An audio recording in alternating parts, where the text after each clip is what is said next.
행사에 불러주셔서 대단히 감사합니다. 정말 영원한 영광으로 생각하고 오늘 영어로 올 줄 알았어요? 좀 조용히 들어야지. 저는 앞에. 저는 이 행사에 오면서 뭐가 고마운가 그걸 생각했습니다. 뭐 선교사 4대 후손으로 여기 와서 무슨 말씀을 먼저 드리고 무슨 말씀을 계속 끝까지 좀 의미 있는 말을 뭘 전달해야 될까 한참 고민하는 중에 아마 제일 고마운 것은 저상을 제가 잘 맞는 것 같아요. 유진벨 선교사가 오셔가지고 적지 않은 고생을 해보고 뭐 목포의 정명영학교, 광주의 순일 스피아로 설립하면서 참 이렇게 오래 살지도 못했고 또 그 남장로 선교사들이 미국의 남북전쟁이 일어난 다음에 그렇게 여유가 있고 풍부한 가운데서 한국으로 온 것도 아닌데 참 그분들이 대단한 각오로 한국 땅을 1892년에 오셔가지고 애기들 좀 참조라고 그랬다고 안 그랬어요. 시끄러워서 안 됐어. 데려가고 불렀으면 예의 있게 들어야지. 그래서 엄마들 보고 저기 멀리 가보라고. 내가 머리가 나빠가지고 막 소리가 나면 딴 소리가 막 들려. 집중을.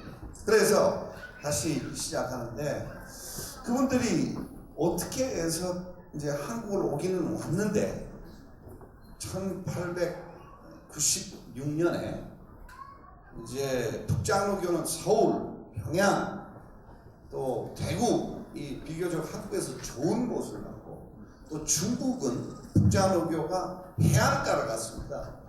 전부 좀 접근하기 좀 편한 배로 갈 수 있는 곳 그리고 남장로교를 안으로 보냈어요.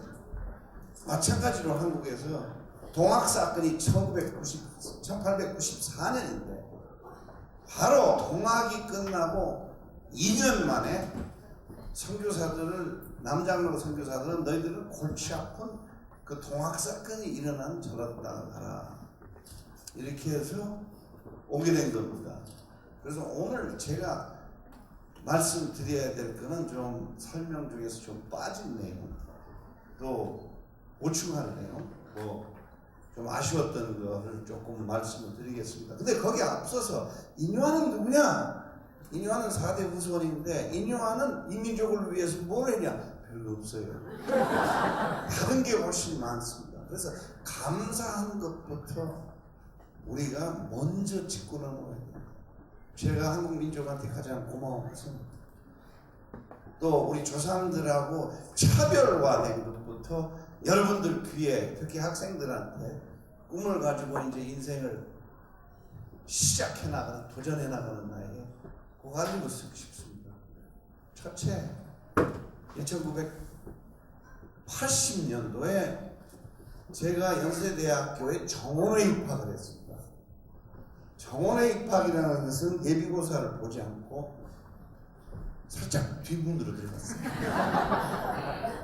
이거는 물론 재미교포, 제일교포 여러 그 외교관 자녀하고 우리도 시험을 쳐서 들어갔지만 정원회로 들어가서 한국 민족으로부터 대단한 혜택을 받았고 또 저를 의사를 만들어준 게 한국입니다. 연세대학교. 그래서 첫째 고마운 일은 그겁니다. 1991년도에 저는 제일 젊은 부소장으로 30대 초반에 연세대학교 국제진료센터 소장으로 부임했는데 지금 24년 동안 그대로 박정희보다 더한 사람 그 자리에 남아있습니다. 너무너무 고마워. 세 번째, 재작년 3월 21일 날 2년 전 특별귀화법이 이명박 정부 밑에서 생겨가지고 저는 한국의 특별귀화에서 주민등록증을 가지고 와요.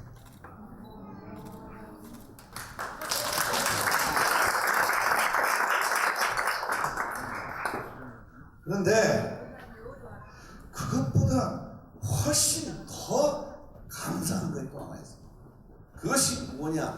저는 우리 작은아버지는 여기 호남신학대학의 초대 학장으로 계셨지만 저는 순천의 매산동이라는 데서 컸는데 굉장히 59년생인데 60년도 초에 대한민국이 가난했습니다. 너무너무 힘들었어요. 상상을 못해요. 여러분들은 다 재벌입니다. 재벌. 그때 비하면 점심 식사가 쌀밥을 못하고 보리쌀을 못해서 운목에다가 이렇게 쟁여놓은 고구마를 꺼내가지고 씻어서 끓여가지고 김치하고 점심 때 먹었어요. 왜 그런지 아세요?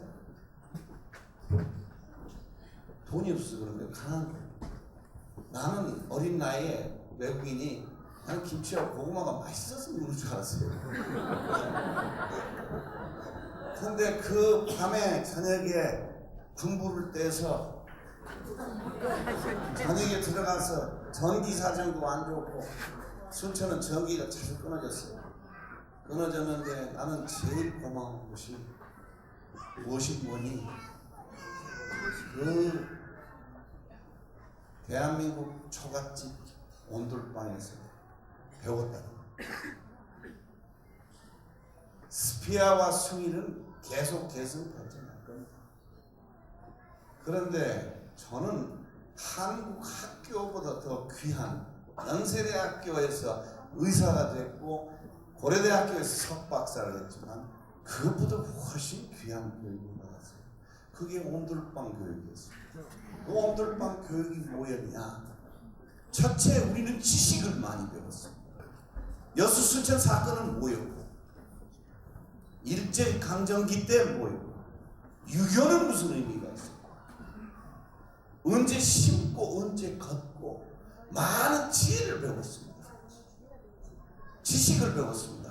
두 번째는 우리는 지혜를 배웠습니다. 나는 6남매 중에 우리 어머님이 12를 못 배우고 6을 낳았거든요. 제가 막내. 밤낮 형들한테 두드려 맞고 오면은 어른들이 친구 집에서 어떻게 삶을 헤쳐나? 너희들 말로는 지금 내비게이션이야. 어떻게 인생을 살아나갈 거라는 지혜를 두 번째 배웠습니다. 지혜. 그 다음에 마지막으로 무엇을 배웠냐? 온돌방에서.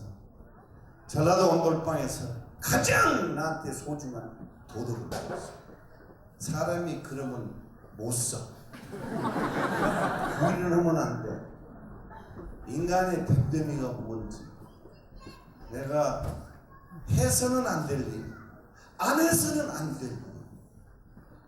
전라도 온돌방에서 지식과 지혜와 도덕을 배워서 저는 머리 숙여 전라도에 감사한 마음을 가지고 있고 처음 이민족과 같이 만 55년을 같이 지낸 게 고맙구나. 이런 고마울 뿐입니다. 그래서 저희 조상들은 여기 와서 학교도 많이 세우고 병원도 세우고 교회는 말할 수 없이 많이 세웠지만 제가 기여를 한 것보다는 받은 것이 훨씬 많습니다. 시작하기 전에 오늘 제가 그래도 요 얘기는 해야 되는데 몇 가지 그거를 갚으려고 노력했어요. 대한민국의 구급차도 개발하고 이북에 가서 그 무슨 결핵 환자 월요일날 사실 내가 평양 들어가고 화요일날. 근데 제가 오늘이 5월 17일이에요. 5월 10일 맞죠? 내일이 5.18이에요. 젊은 나의 학생들 6월 25일날 일요일날 제가 광주를 들어왔어요. 그래서 그 얘기를 좀 우리가 용서를 하되 잊지를 말아요. 광주를 들어왔는데 내 인생이 다 바뀌어버렸어. 그것 때문에. 들어와서 왜 들어왔냐? 하도 신나는 얘기가 5.18 때 이제 서울에서 학교가 다 연세대학교 안에 공수부대가 들어왔어. 그래서 학교가 이거 학교인지 이게 부대인지 이게 구별을 못해. 그래서 순천을 내려와서 있는데 조대 전대 출신 친구들이 넘어와서 야 어마어마한 비참한 얘기들을 하더라. 그래서 5월 17일 날 들어와서 5월 25일 날 미안합니다. 5월 25일 날 들어와가지고 저 담양스부터 베럴키드 만났어요. 아주 친한 친구 서울대학교 물리대학교 3학년하고 같이 들어왔는데 나는 이제 미국 대사관 직원이다. 영어 한국말을 못 한다고 거짓말했어요. 그분은 그 서울대학교 출신은 내 통역이다. 나는 양림도에 있는 남아있는 선교사들이 무사한지 청명을 받으러 온 사람이 말리지 말아요. 근데 우리는 검문소 하나 내지 2개 거칠 줄 알았는데 검문소를 무려 7개를 거쳐서 교도소 앞에다가 차를 세우고 광주를 들어왔는데 한마디로 광주는 비참한 장례식이었습니다. 너무 많은 사람이 희생되고 성모관도 찾아가지 않은 시신이 한 60명 있다고 해서 걸어 들어와서 첫 그 시신 거기 봐야 되겠다 해서 줄을 섰는데 한 3,000명이 줄을 섰는데 쎄찌기를 했어. 내 일평생에 가장 큰 창피를 거기서 느꼈는데 시민군 학생이 총을 메고 와서 저보고 선생님 새치기 하면 안 되죠. 질서를 지키세요. 그 와중에 광주가 그렇게 너무너무 평화스러웠어요. 너무나 질서가 있었어요. 그래서 다시 도청 쪽으로 가서 도청 안에 들어가서 3가지 일어난 일들을 2가지 더 남았습니다. 하나는 얘기했고 일어난 일들을 말씀드리려고 합니다. 제 얘기를 너무 많이 하는 것 같아서 그냥 광주 3층 도청 도지사실에서 3시간 외신 기자를 위해서 기자회견한 거, 그 시민군 대표가 나와서 이제 전 세계 광주가 뭔지 정확히 알리려고 대단히 애를 쓴 사실 외에 인간적인 몇 가지 사건이 벌어진 것을 말씀드리고자 합니다. 첫째는 나를 보초로 샀던 광주 출신의 성균관 대학생, 그것밖에 안 가르치고 이름을 안 가르쳐요. 근데 그분이 이거 곧 진압할 때인데 당신 빨리 튀시오, 나가시오. 당신 너무 아깝소 죽기는. 그러나 며칠 내로 이거 진압하는 게 들어오면서 보니까 전 광주를 M16 가지고 군인들이 에어싸고 있는데 전부 광주를 향해서 총을 겨누고 있는데 당신 여기서 나가시오. 근데 내 일평생에 2번째로 또 창피 느낀 게 선생님 저한테 그런 말 하지 마십시오. 여기 남아있는 사람들은 친구나 가족을 잃어버린 사람들입니다. 갈 사람은 갔습니다. 우리는 끝까지 도청을 사수할 겁니다. 그래서 마음속에 무척 내가 왜 그런 말을 했지 참 부끄럽구나. 그 다음에 3번째 일어났던 일은 40대 중반의 아저씨가 무전기를 고치고 있는데 내가 그 옆에 서서 구경을 하고 있었어요. 기자회견 하는데 모집을 하는데 모든 기자들도 한 30분 후에 한다고 해서 기다렸는데 무전기를 고치고 있는데 참 죽는 날까지 기억할. 그리고 내가 자네들한테 꼭 해주고 싶은 얘기가 이걸세. 성교 얘기 시작하기 전에 무전기를 고치면서 한 무전기를 뜯어서 이렇게 저렇게 해보더니 이거는 고장이 없고 이거는 배터리만 사놓으면 돼. 그러면서 자기 모자를 벗어가지고 5,000원짜리를 꺼내가지고 학생한테 주는데 그 학생이 뭐라고 그랬냐면 선생님 아무 필요 없습니다. 돈 어느 가게에 가도 그냥 줍니다. 그런 분위기입니다. 그 돈 쓸 필요 없습니다. 근데 그 어른이 뭐라고 그랬는 거니? 안 돼. 그러면 안 돼. 아무리 시국이라도 돈 내고 사야 돼. 그래가지고 5,000원짜리를 손에 쥐어주고 강제로 그 학생으로 하여금. 그래서 자네들이 살아나가면서 특히 자본주의, 민주주의 바탕의 나라에서 그 오늘 얘기해주고 싶은 첫 서론의 얘기는 옳은 것과 그릇된 것을 도덕적으로 맞는 것과 안 맞는 것을 잘 가려야 돼. 나는 그런 온돌방 훈련 또 광주항쟁 와서 그런 것 보고 내 머릿속에는 아주 뚜렷해. 진리가 뭐고 진실이 뭐고 거짓말이 뭐고 다 알게 됐습니다.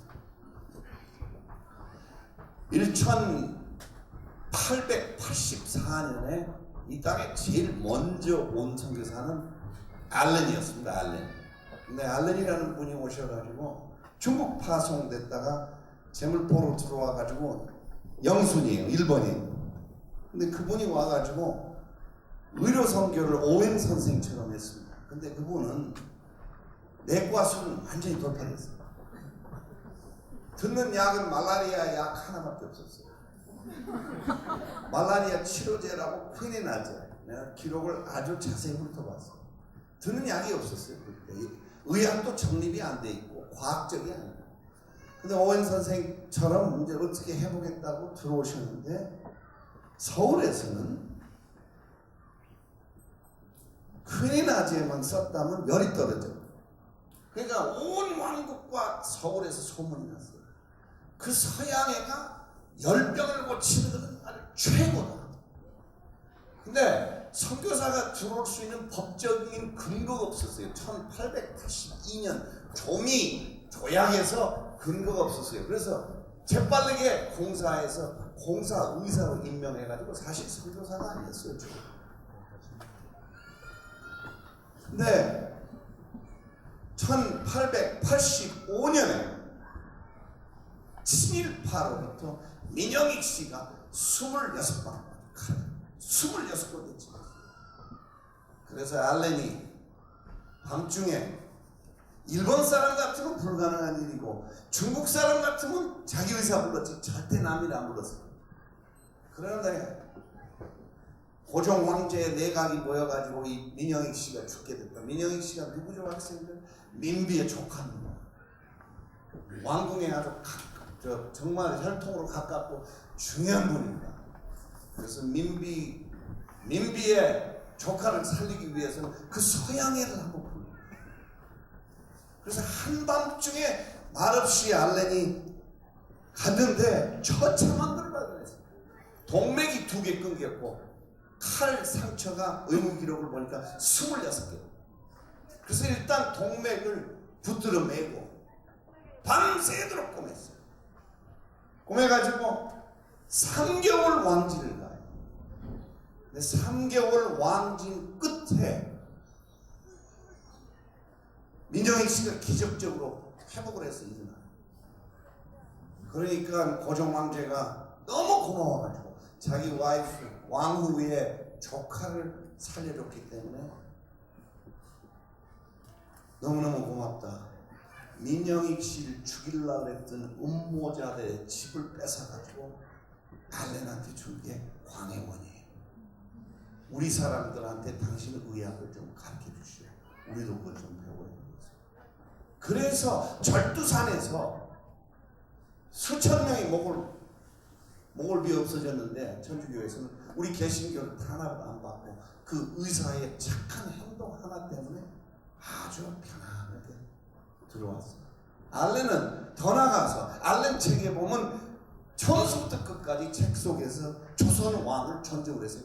영국 왕한테 쓰는 용어 그대로 His Majesty, His Majesty. 그리고 아주 더러운 밀사조약이 일어날 때 미국도 한국한테 일찌감치 1900년도 초에 배신을 했는데 필리핀을 우리가 갖고 조선 땅은 일본 너희들이 가져라. 그 밀사조약을 알렌이 반대를 했어요. 선교사.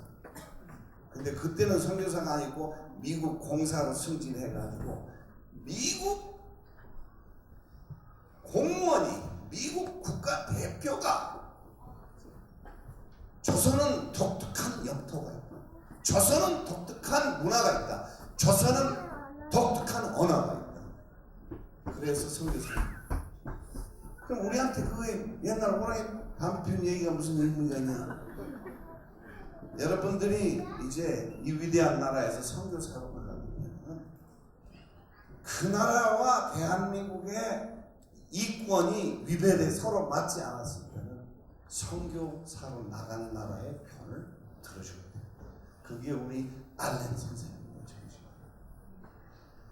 고도의 북장로교 선교는 정치로 시작을 했습니다. 또 고도의 왕궁에서 시작했습니다. 근데 1896년에 나주로 파송된 유진벨과 남정로교 선교사들의 이야기는 완전히 다릅니다. 전라도는 항상 달라. 그렇지?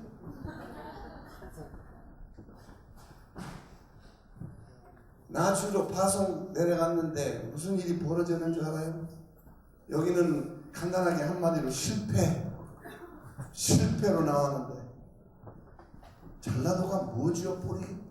전주 나주 아니요. 그래 전라남도의 중심이 나주였단 말이에요. 근데 나주에 들어가가지고 누구한테 쫓겨나냐면 향교한테 쫓겨났어요. 생명의 위협을 느끼고 나는 나주를 떠난다. 요 말 한마디로 동네 사람들이 그 나주 사람들이 돌로 쫓아내는지 몰라요. 그래서 내려가서 정착했던 곳이 목포예요.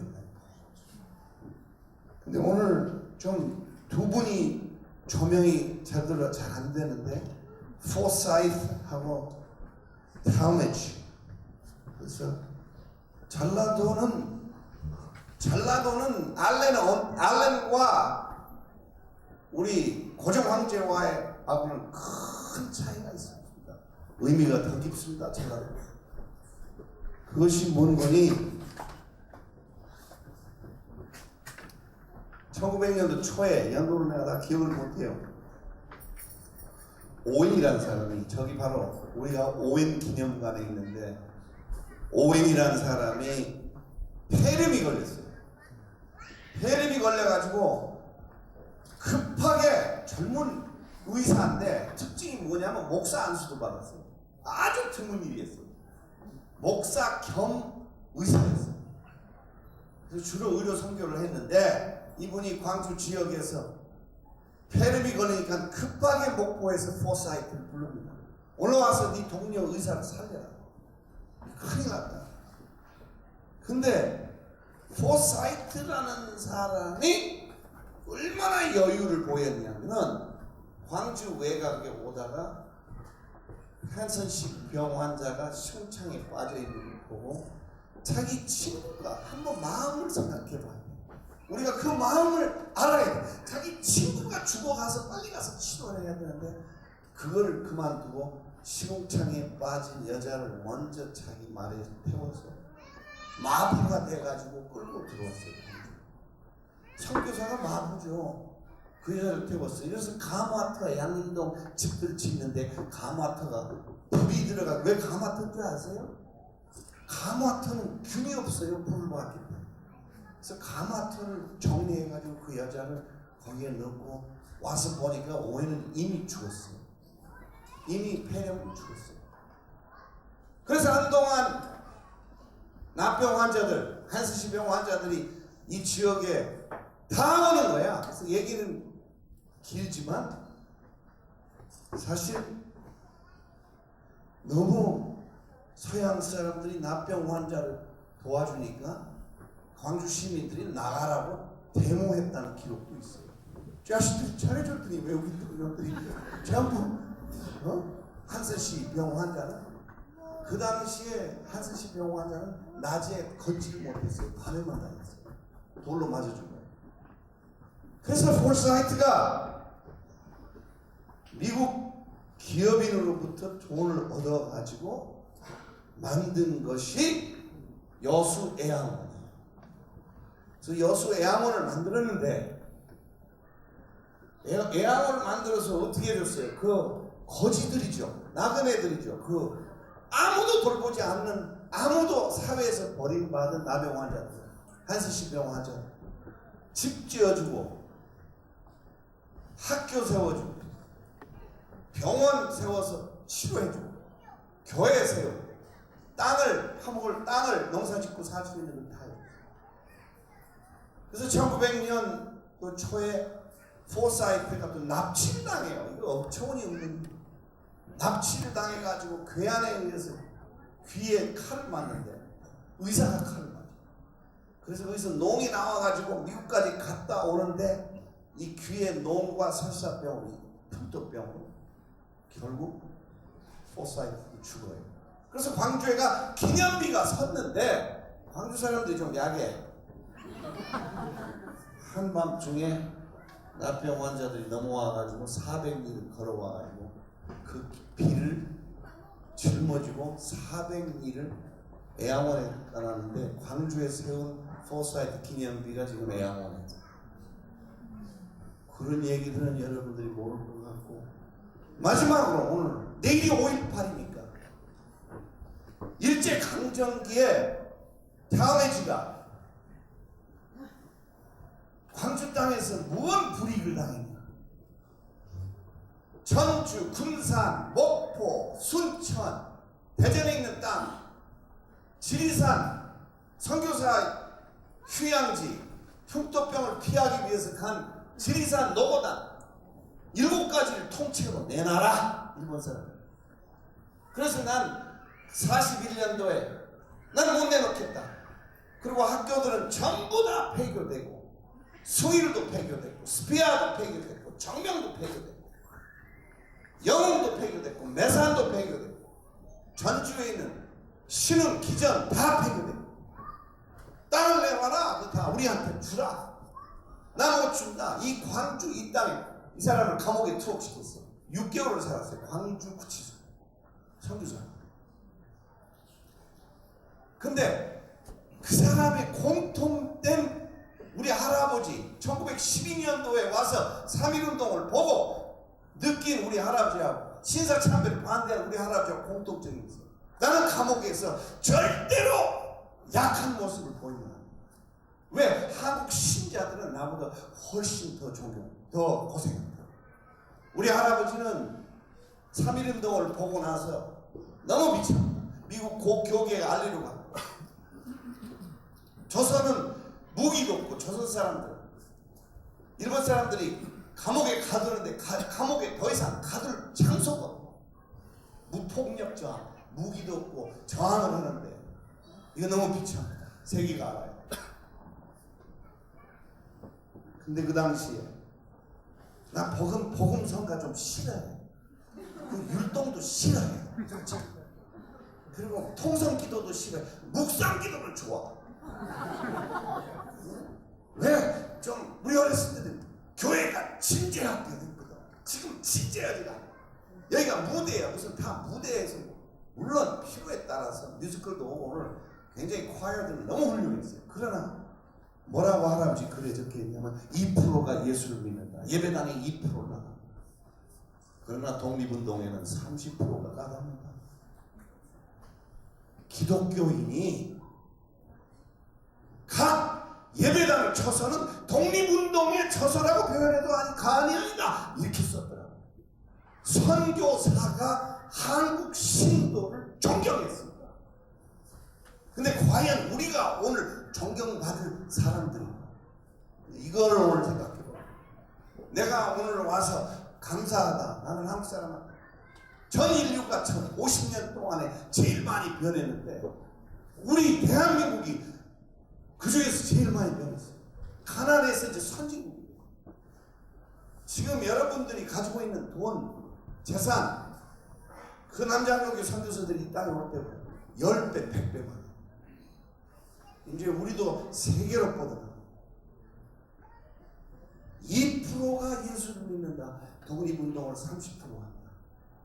목숨을 걸고 교회를 당했어요. 이 건물도 그 역사를 다 봤어요. 3.1운동과 일제강점기를 다 본 겁니다. 그렇죠? 그래서 처음에 여기 와갖고 아따 이게 전라도 놈들 역시 깨재질 이 건물이 대구에 있었다면 미안한 얘기지만 전부 새로 단장을 했어요. 없는 역사도 만들어요. 우리가 약해. 그런 거.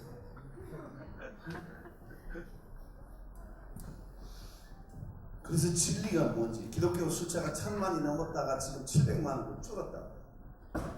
그 왜 그런지 알아? 옆에 본 사람들이 이 교회 다닐 때 이 자식들 해펴놓고 우리가 다시 선교사가 정정한 교회입니다. 그래서 다음에지 선교사가 일제강점기에서 강제로 이사회를 열어라. 근데 다 추방됐거든요. 선교사들이. 여자가 둘 남아있었어요. 자기 부인하고. 그 4명이 광주 이 장소에서, 여기 어디예요? 양림동에서 강제 이사회 집행을 했어요. 여기서 41년도에. 그래가지고 일본 사람들이 입회하에서 이사회를 열었네. 이사회에서 어떻게 결의했는 줄 알아요? 4대 0으로 일본 사람들한테 땅 안 넘겨줘요.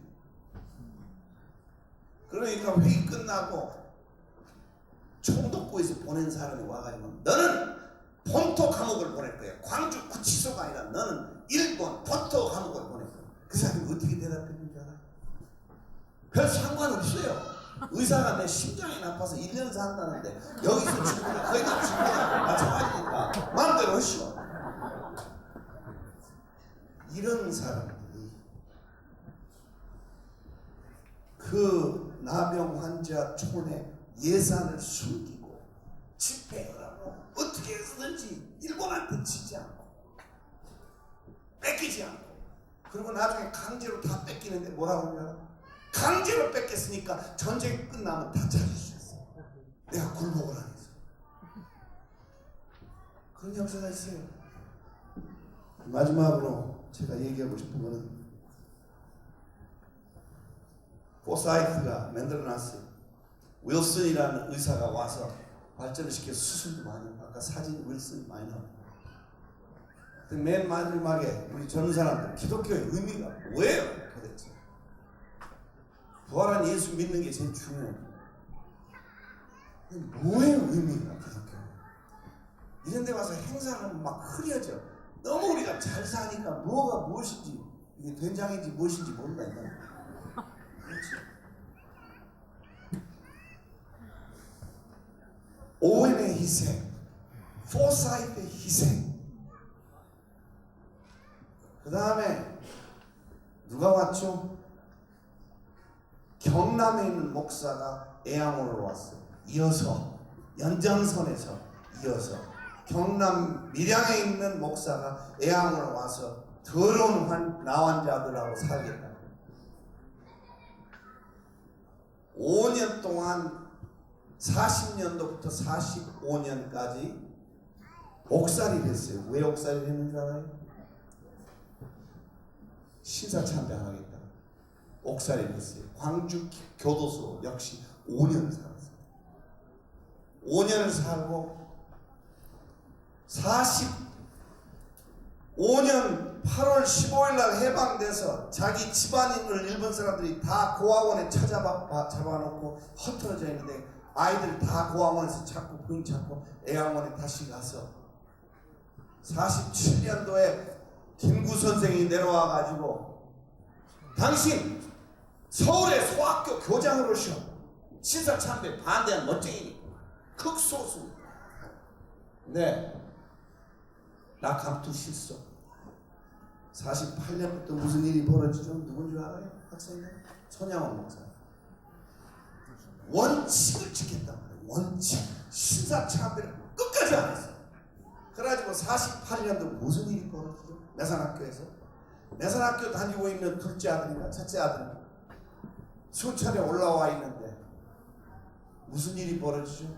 여수 순천 사건이 벌어져서 공산당 애들이 들어와가지고 서로 나를 죽여라, 형 죽이지 마라, 아우는 형 죽이지 마라, 형은 아우 죽이지 마라. 싸우다가 둘 다 동창생한테 총 맞고 죽어요. 그래서 수복이 돼가지고 정부 군인들이 내려와서 광주 항쟁하고 그렇게 다르잖아요. 누구나 그냥 학살을 해버렸어요. 조금만 가다 보면 그건 다 학살, 다 총살. 근데 그 손양원 애들을 죽인 학생을 잡아가지고 총살, 직결 심판에 넘어가는데 무슨 일이 벌어지냐면 도락구가 이 트럭이 빵꾸 나왔어요. 가서 집행해야 되는지 트럭이 빵꾸 나왔어요. 그 1시간 빵꾸 때우는 시간에 설득을 해서 손양원 목사님 사람 보내가 내가 애 아버지인데 내가 안 죽이겠다. 그래서 그분을 입양을 해요. 자기가 키워요. 50년 9월 달에 북한 아이들이 퇴각을 하면서 손양원 목사를 또 총살해요. 피난을 안 가. 남의 환자들하고 남아있어. 배까지 탔는데 뛰었네.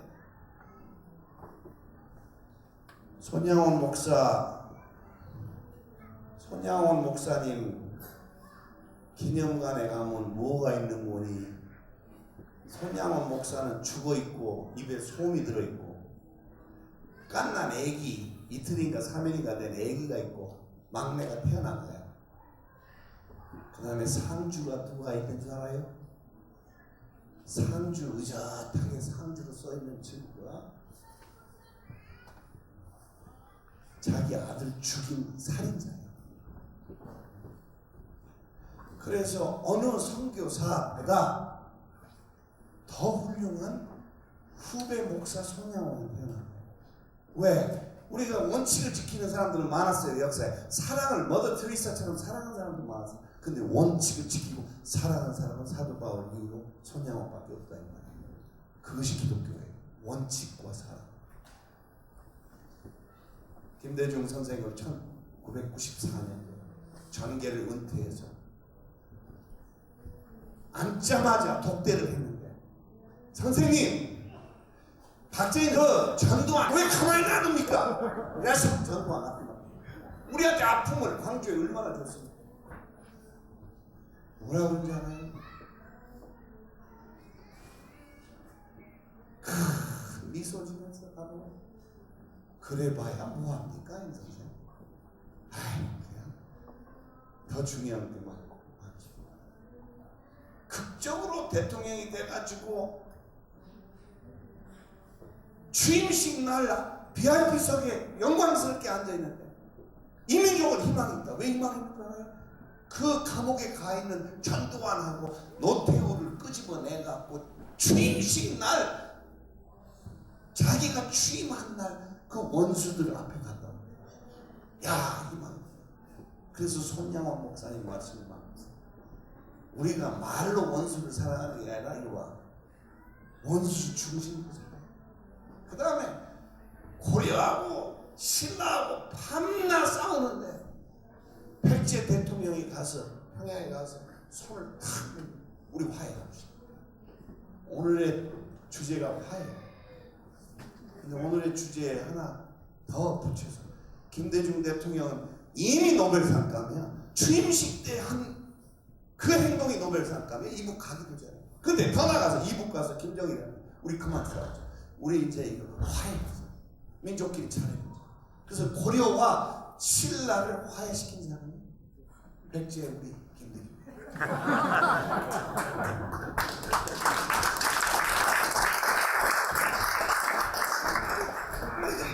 교회 나이는 땅 받기 위해 뛰어난다는 이건 안 맞단 말이야. 광주 정신하고 안 맞아.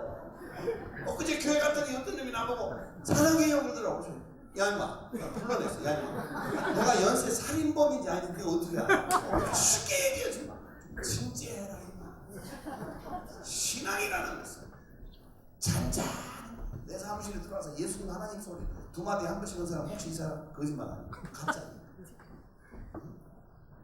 이 선교사들은 와가지고 말로 믿었던 게 아니라 행동으로 믿었어. 그리고 여기 좀 꾀죄죄. 근데 예수님 나 그 생각을 했어. 또 회개를 했어. 예수님 마우칸에서 태어난다. 그래서 꾀죄죄 그것도 괜찮아. 근데 오늘 이 자리에서 110년 역사가 지났는데 이 자리에서 숭일 우리는 어른들은 틀렸다. 스피야 너희들이 이제 전 세계를 도전해야 돼. 이거 한국도 안 되고 전라도도 안 되고 광주도 안 되고 광주도 안 되고 전라도 안 되고 한국도 안 되고 전 세계를 나가서 이제 코리아의 시대가 왔고 이제 마지막을 갈 때 이 나라에서 복음이 전 세계로 들어가고 그런데 응? 말로 떠들고 뭐 울고 흔들고 그런 짓 거리지 말고 오해 응? 그것도 서양 문화야. 그 막 울고 손들고 있고 내가 그제 떨기래 그 간질약 좀 줘라 그다 이 말이야. 오해 포사이 다음에 손양 그리고 여러분들한테 오늘 내가 서울로 돌아가야 되는데 기독교는 중심이 뭐냐? 다른 종교는 없어. 원수 중심에서 그것이 핵심일세. 아무것도 아니야. 그것만 하는 건데 내가 나를 괴롭힌 놈을 품어야 돼. 그걸 우리 역사적으로 김대중이라는 사람 뭐 여기 뭐 5.18 내일인데 뭐 도청 건물을 당연히 안 뜯어야지. 뜯으면 안 돼. 그러나 5.18은 우리가 계속 울고 먹으면 안 돼. 용서하고 끝나. 전두환도 우리 병원에 치료받으러 와야는데 솔직히 보기 싫어. 전두환도 만날 기회 있으면 그냥 안 해. 그게 기독교에서 하는 거야. 그래서 다른 종교하고 제일 차별점이 인간이 할 수 없는 일이 그거야. 원수를 품는 거. 못해. 그래서 나는 왜 기독교로 방황하다가 돌아왔냐? 손양원 묘지에 가니까 너무 어처구니 없는 거야.